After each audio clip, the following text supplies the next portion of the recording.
Hi friends, welcome to my YouTube channel. आज हम लोग देखेंगे क्लास 10 का चैप्टर 1 एक्सरसाइज 1.1 का क्वेश्चन नंबर 2 देखेंगे। फर्स्ट नंबर हम अगला वीडियो में देख लिए थे, तो आज क्वेश्चन नंबर 2 करेंगे। क्वेश्चन नंबर 2 में क्या बोल रहा है? So that any positive odd integer is of the form 6q+1, 6q+3 और 6q+5। इसमें बोल रहा है कोई भी पॉजिटिव ओड इंटीजर 6q+1 का फॉर्म में हो सकता है, 6q+3 का फॉर्म में हो सकता है या 6q+5 का फॉर्म में हो सकता है, और जो q होगा वो कोई भी एक इंटीजर होगा। तो आगे हम लोग करते हैं। तो हम सबसे पहले a को पॉजिटिव इंटीजर मान लेते हैं, लिख लेते हैं यहाँ let a any positive integer. और हम लोग b को 6 मान लेते हैं क्योंकि यहाँ 6 दिया हुआ है इसीलिए, एंड b = 6। अब हम लोग क्या करते हैं, हम लोग यूक्लिड्स डिवीज़न को हम लोग फॉलो करके आगे सॉल्व करते हैं। तो लिख लेते हैं by Euclid's division. Euclid division होता क्या है? a = bq + r, और वेयर 0 r का वैल्यू होता क्या है? r से इक्वल 0 से इक्वल r हो सकता है और b से छोटा होता है। तो यहाँ हम लोग लिख लिए। अब हम लोग पॉसिबल वैल्यू r का यहाँ लिख लेते हैं। पॉसिबल वैल्यू क्या क्या हो सकता है? 6 से जो भी छोटा होगा वही होगा, क्योंकि यहाँ हम लोग लिखे हैं। तो हम लोग पॉसिबल वैल्यू लिख लेते हैं r का। पॉसिबल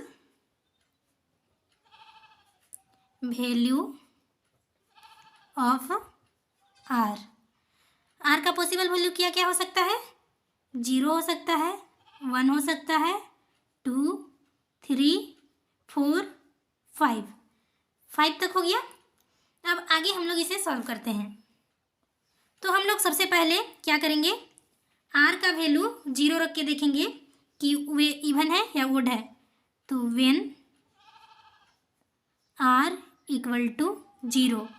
अब हम लोग यूक्लिड डिवीज़न में पुट करते हैं a। b क्या दिया हुआ है? 6। b का वैल्यू 6 दिया हुआ है, तो यहाँ 6 × q को q ही लिखेंगे, r का वैल्यू 0। अब इसे हम लोग ऐसे भी लिख सकते हैं 6q, बस यही लिख लिए। अब q एक इंटीजर आया, तो इसमें अगर हम कोई भी पॉजिटिव इंटीजर अगर रखेंगे तो हमारा जो वैल्यू आएगा वो इवन आएगा। जैसे हम लोग यहाँ 2 रखें तो 6 2 जा 12, 12 एक पॉजिटिव इंटीजर है तो यहाँ इवन होगा। अब हम लोग 1 को पुट करके देखेंगे r का वैल्यू में। व्हेन r = 1, अभी हम लोग 1 रख के देखेंगे तो क्या होता है? a = b का value 6 × q at is it रहेगा और r की जगह 1। तो इसमें हम लोग को ओड पता चला, ओड वैल्यू आएगा 6q+1। ये अगर हम लोग q की जगह कोई भी इंटीजर रखेंगे, जैसे हम लोग 2 रखें तो 6 2 × 12, 1 ऐड करेंगे तो 13 हो जाएगा। तो अगर हम लोग कोई भी इंटीजर रखेंगे q की जगह तो हम लोग का जो वैल्यू आएगा वो हमेशा ओड ही आएगा। अब आगे का सॉल्यूशन हम लोग नेक्स्ट पेज में करेंगे, तो अगर आप नहीं लिखे हैं तो वीडियो को रिज्यूम करके लिख सकते हैं, नहीं तो लिख लीजिए। तो अब हम लोग को r की जगह 2 रख के देखेंगे, फिर उसके बाद r की जगह 3 रख के देखेंगे, उसके बाद 4, उसके बाद 5, और हम लोग देखेंगे ओड आ रहा है या इवन आ रहा है। तो अब हम लोग नेक्स्ट पेज में करते हैं। When r = 2। अभी हम लोग 2 रख के देखेंगे तो A equal to B Q plus R, ये यूक्लिड्स डिवीज़न है। तो अब हम वैल्यू पुट करते हैं। B का वैल्यू क्या दिया था, 6 दिया था, 6 लिख लिए, और Q एट इजी आ जाएगा, और R का वैल्यू क्या था, 2 था, तो हम यहाँ 2 प्लस करेंगे। अब हम लोग को देखने से पता चल जा रहा है कि अगर हम लोग कोई भी Q की जगह अगर कोई भी हम लोग इंटीजर रखेंगे तो हम लोग का जो आएगा वैल्यू वो हमेशा इवन ही आएगा। हम लोग एक एग्जाम्पल के साथ समझते हैं। अगर Q की जगह हम 2 रखें तो 6 2 जा 12, 2 8 करेंगे 14, तो इसका जो वैल्यू आ रहा है वो इवन आ रहा है, तो हम लोग इवन लिख लिए। अब 3 रख के देखेंगे, when R equal to 3, A equal to B का वैल्यू क्या था, 6 into Q plus 3, 6Q plus 3, तो ये ओड हो जाएगा। हम लोग एक एग्जाम्पल के साथ इससे भी समझते हैं। 6 में अगर 2 इंटू करेंगे, 6 2 जा 12, 12 और 3 15 हो गया, तो हम लोग का जो भी वैल्यू आएगा वो ओड ही आएगा। अब हम लोग 4 रख के देखते हैं, when R equal to 4, A equal to B का वैल्यू क्या था, 6Q प्लस 4, तो ये इवन वैल्यू आ रहा है। तो इस हम लोग को ये जो कर रहे हैं उससे क्या पता चल रहा है, अगर हम लोग जहाँ ओड का वैल्यू अगर R की जगह ओड नंबर रख रहे हैं तो हम लोग का जो वैल्यू ओड ही आ रहा है, और इवन रख रहे हैं तो उसका वैल्यू इवन ही आ रहा है, तो ये भी इवन आ गया। तो इसे भी हम लोग समझते हैं। 6 अगर Q की जगह हम लोग कोई भी इंटीजर रखेंगे, मान लीजिए 2 ही रखते हैं, तो 6 2 जा 12, 4 8 करेंगे 16, ये भी इवन ही आ रहा है। अब हम लोग 5 रख के देखते हैं, when R equal to 5, A equal to B का वैल्यू क्या था, 6Q प्लस R का वैल्यू 5, ये क्या हो गया, ओड, क्योंकि यहाँ जो R का वैल्यू है वो ओड है, तो इसका भी वैल्यू ओड ही होगा। एक बार एग्जांपल से देखते हैं। 6 की जगह अगर हम लोग 2 रखेंगे, 6 2 जा 12, 12 में 5 ऐड करेंगे तो 17, तो इसका जो वैल्यू आ रहा है वो ओड ही आ रहा है।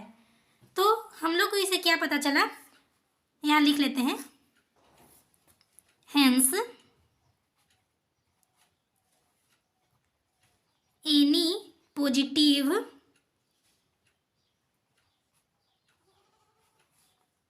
Odd is the form of 6Q plus 1, 6Q plus 3 और 6Q plus 5। तो हम लोग को बताना था कि कौन कौन सा में ओड इंटीजर आ रहा था, तो इसमें आ रहा था, इसमें आ रहा था, और एक इसमें आ रहा था। तो हम लोग का ये पूरा सॉल्व हो गया। अब हम लोग नेक्स्ट नंबर को सॉल्व करते हैं, क्वेश्चन नंबर 3।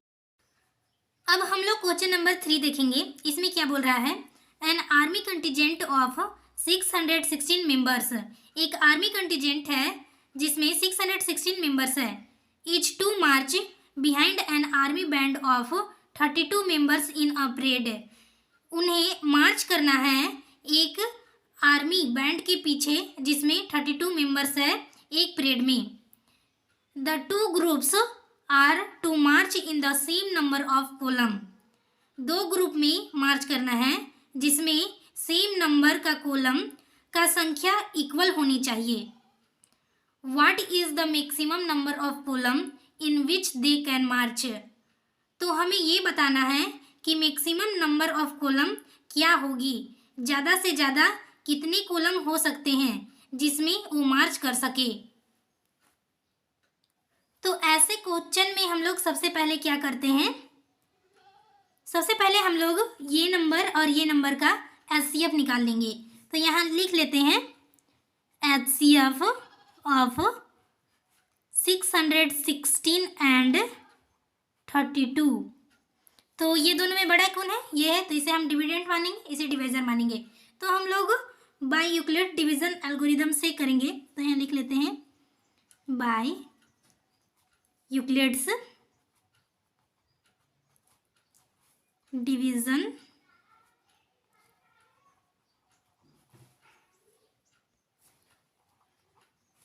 एल्गोरिदम। तो ये होता क्या है, हम लिख लेते हैं a equal to B Q plus are.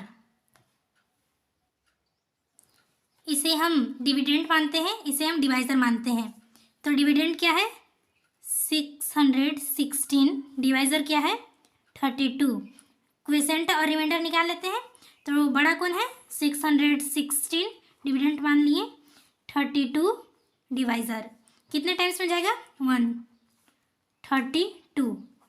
एक कैरी किया, 11 में 2 माइनस किए तो 9 आ गया, और 5 में 2 माइनस किए,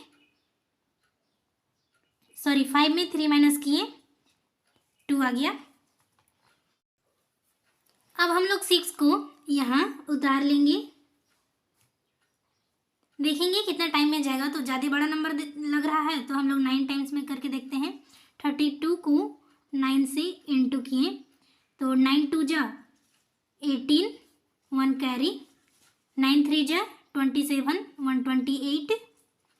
अब 10 करेंगे तो ज़्यादा बड़ा आ जाएगा, तो इसी को ही करते हैं 288।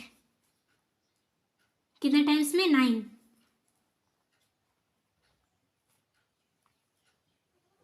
दोनों को माइनस करते हैं। 16 में 8 माइनस किए 8, 8 में 8 0, 8 में 8 0। तो इसका जो हम लोग का रिमाइंडर हुआ 8 हुआ। सॉरी यहाँ मैं गलती से 29 लिख दी थी, तो यहाँ 8 कर लेते हैं 8, और यहाँ 1 नहीं होगा, यहाँ 19 होगा। तो जो क्वेसेंट आया वे 19 और जो रिमाइंडर वे 8। अब हम लोग 32 को डिविडेंट मानेंगे और 8 को डिवाइज़र। 8 जो हो गया वो डिवाइज़र, 32 डिविडेंट कितने टाइम्स में जाएगा 8 4 जा 32, 8 4 जा 32 कट गया, रिमाइंडर 0 हो गया। अब आगे हम लोग नहीं करेंगे क्योंकि हम लोग का 0 रिमाइंडर आ चुका है। तो हम लोग लिख लेंगे क्वेश्चन क्या था 4 रिमाइंडर 0।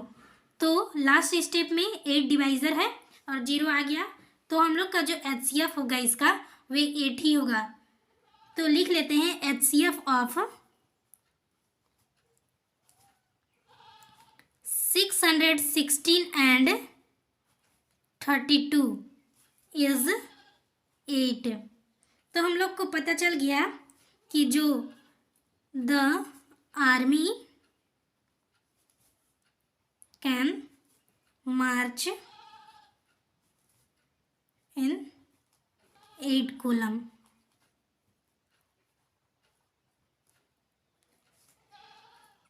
तो हम लोग कह सकते हैं कि आर्मी जो है वो 8 कॉलम में मार्च कर सकता है।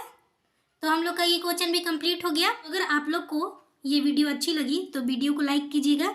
अगर आप चैनल में नए हैं तो सब्सक्राइब कीजिएगा और कमेंट करके बताइएगा कि आपको कौन सा क्वेश्चन का सॉल्यूशन चाहिए, तो मैं आपको ज़रूर देना चाहूँगी। तब तक के लिए जय हिंद जय भारत। अब मिलते हैं अगले वीडियो में।